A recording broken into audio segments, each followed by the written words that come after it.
During the Soviet years, I used to work at the silk factory as a fabric maker.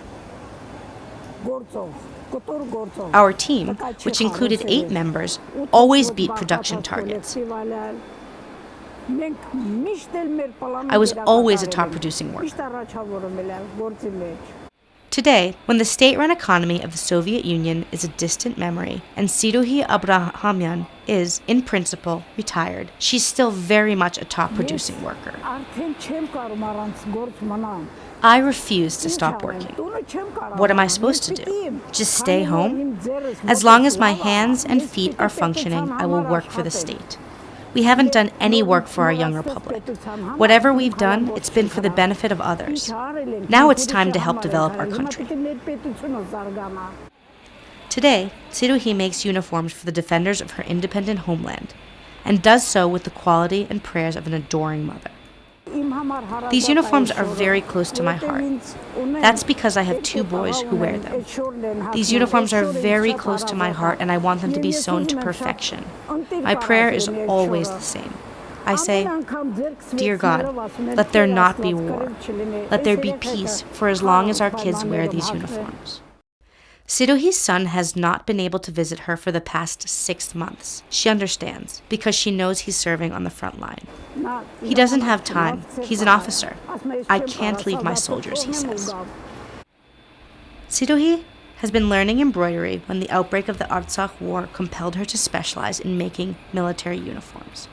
Throughout the War of Liberation, she sewed by candlelight in the basement of her home.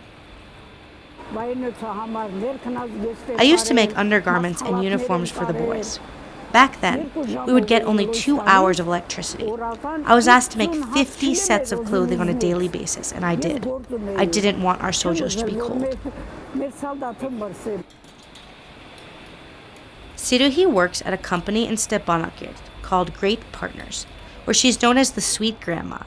To her young coworkers, she's an irreplaceable expert in making military clothes. We started making uniforms a month or 2 before the April War of 2016. By the time the war broke out, we already had a good stock of uniforms, which were distributed to civilian volunteers. All of them needed uniforms to serve alongside our regular armed forces throughout Artsakh. During the April War, the sound of sewing machines at the factory never went silent. The company was also making umbrellas, which were needed on the front line.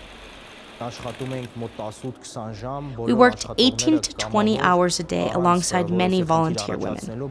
They came here and worked long hours without ever complaining, as they were eager to help the war effort. Great Partners was established in 2014. It manufactures clothes for famous European brands using raw materials from Europe. The company's products include high-end goose-feather coats, workout clothes, and sports apparel, all of which enter the European market carrying the Made in Armenia label.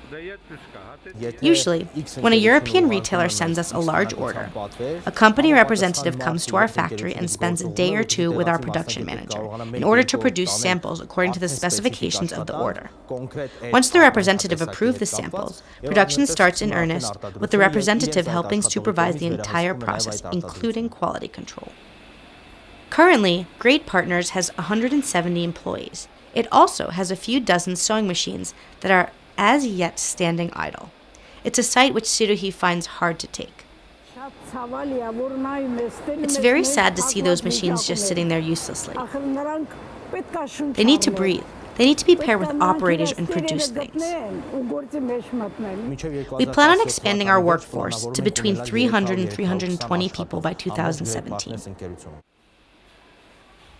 Great Partners plays an important role in the growth of Artsakh's economy. At this moment, we're ranked as the 5th or 6th largest private company in Artsakh, but I'm hopeful that very soon we'll reach the top or 2nd spot.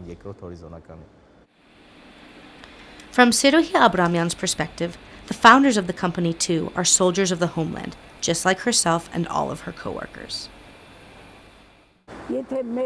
As long as our nation stands united, no one can break our will. And I think the women of Artsakh can play a great role in this. They should always collaborate and stand firmly by our army.